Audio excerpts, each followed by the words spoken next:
So over the last year, there has been this debate about the origins of COVID, or COVID-19 to be specific.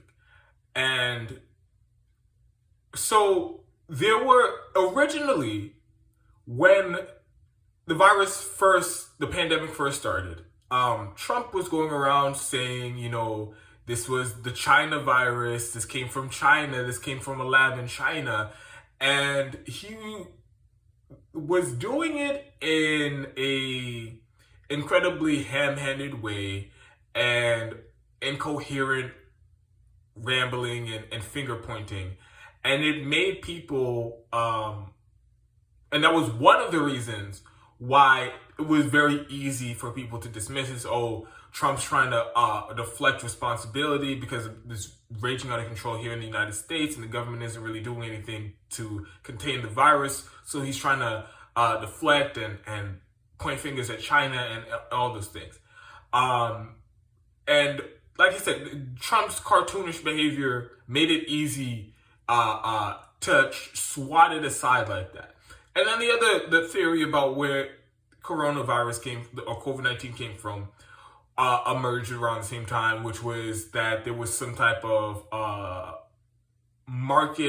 wet market, I think it's called, in China, where they have a bunch of exotic animals in these confined spaces, and some of the fluids or feces or whatever of the bats, something mixed together, and then the COVID-19, it originated from bats in Wuhan, China, and it spread through the market, and within a matter of months, we were in a global pandemic.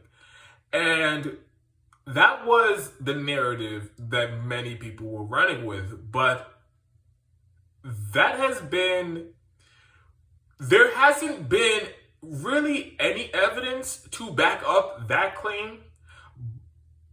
And ironically, the evidence that we have been able to gather about where the virus came from, it's more in line with what Trump was saying than what the official narrative had been from the public health community in the United States and internationally.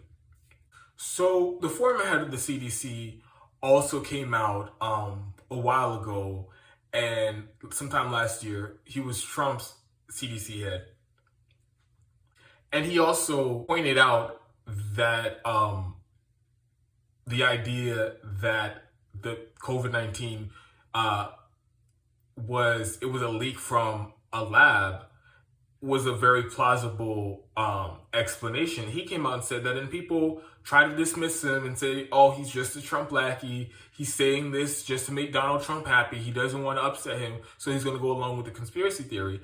But then you hear why he came to that position, and it's very logical. And of course, I mean, I'll preface with this, even though I think this should be understood. I am not an epidemiologist. I am not a specialist. I don't study viruses and pandemics and things like that. I'm not a doctor. So the former head of the CDC, he explained that one, the idea that this virus was originally in bats, and then it became so easily transmitted between humans that it turned into a global pandemic within months, it strains credulity. Because, and for several reasons, but one, you'd have to, and this is information that's been clarified over the last few weeks, which is, so if you have a virus that originates in some sort of animal, and then it evolves and it transmits between humans, and now humans can catch it and share it between each other. In cases like that, there are several things. First, there's some sort of evolutionary trail where you can tell through the different strains and variants of the virus that you can tell where it evolves along the way, and when, at exactly what point does it go from being like a disease that affects bats to something that can spread to other animals or even humans. They still haven't, over a year, they still haven't found the direct link from when they say that COVID, if you believe the origin story that it started with bats, they still haven't found the link from when it came from bats to being something that is so easily transmissible to humans. And furthermore, they still, so now to the origin story that it was a leak from the lab. So a giant piece of evidence that people have just overlooked is apparently there is a lab, the Wuhan Institute for Virology, I think. And they specialize in that specific, they have a program that looks into coronavirus, and it's called gain of function theory. Again, I'm not a doctor. I couldn't tell you exactly why. But it's this kind of testing where you take a virus and you try to make it, I guess you kind of weaponize it and you make it more contagious and easily spread through humans. And this is something that the Wuhan lab, the Institute for Virology, was doing. They were specifically doing that with coronavirus in Wuhan, the epicenter, the source of the coronavirus or COVID-19. They were doing that specific research, and it was actually, that institute was funded by, they got millions of dollars from the US. And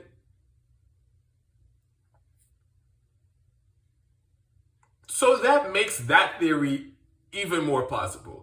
In the exact city or province where the virus starts, there's a lab that does research on that very virus and tries to make it even more contagious among human beings.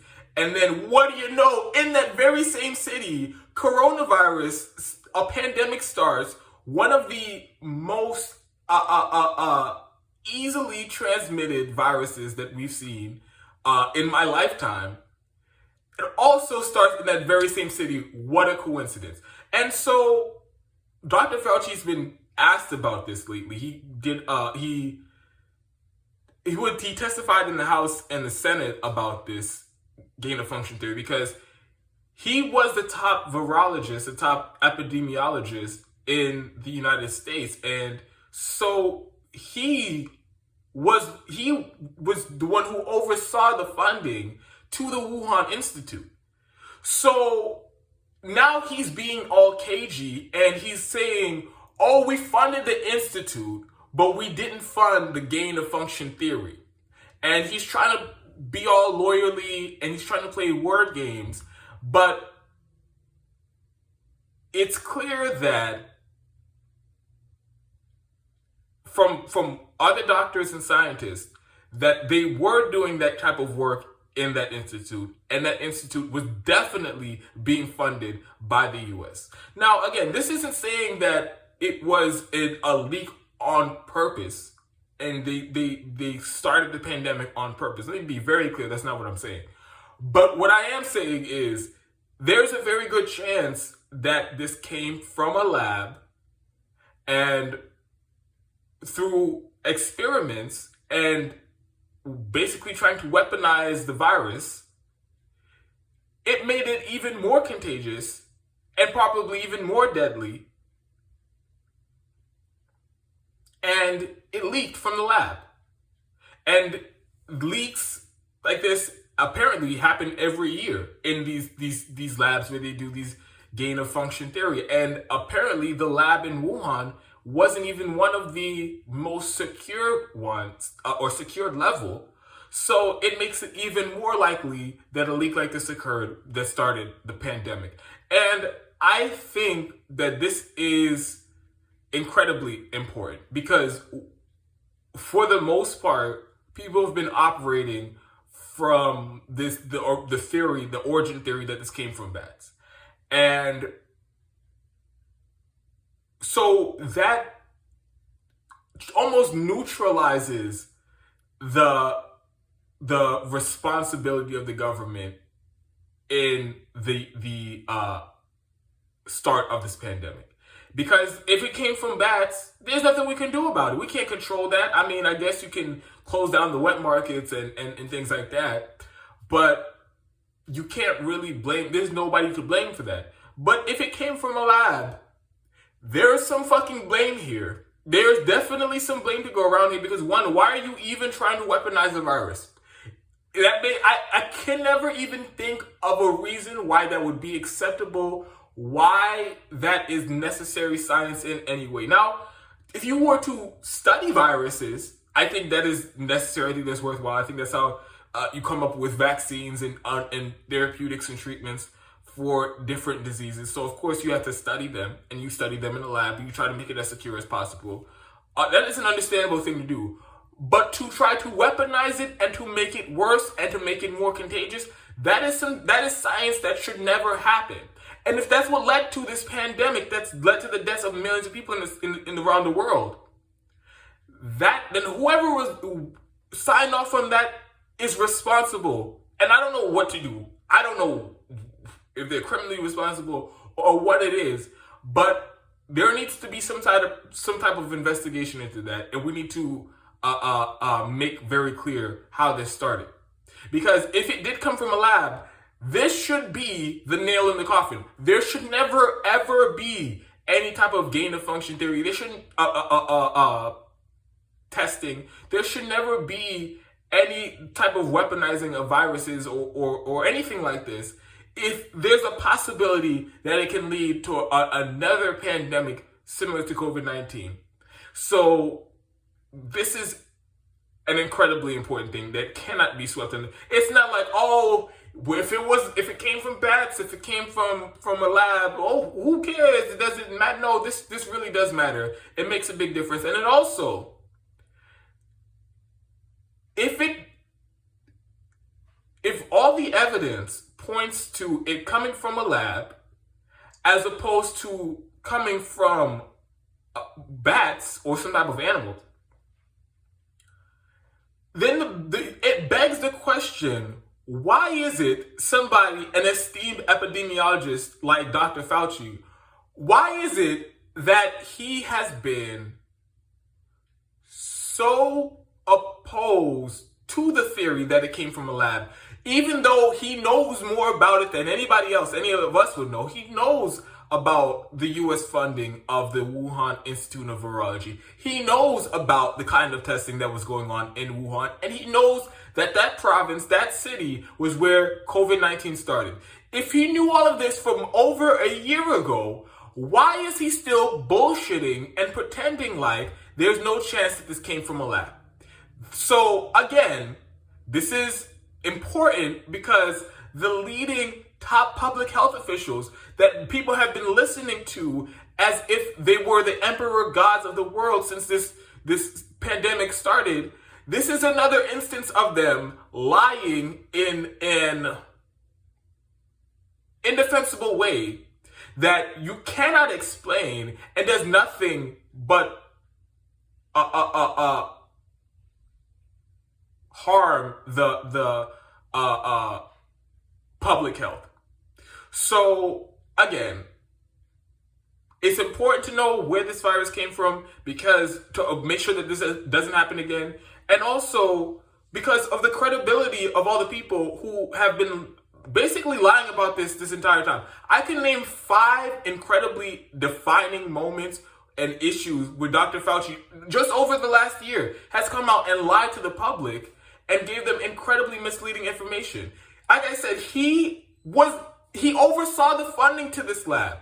And he knew what kind of testing was going on in this lab. And to this day, he's trying to bullshit us and pretend like there's not even a possibility that the coronavirus that they were trying to weaponize in that very lab leaked and started the pandemic. He won't even acknowledged that that is a possibility, and he's actively hostile to anybody who questions him on that. So again, to make sure that this never happens again, and we need to the credibility of public health officials here in the United States and around the world is on the line here, and because the way that the public would have responded to this virus, I think, would have been different, and people would have been a lot more critical of the government and the government narrative if we had all the facts at the time. And the fact that they didn't do that, and they obfuscated and they lied at every turn, that's a problem.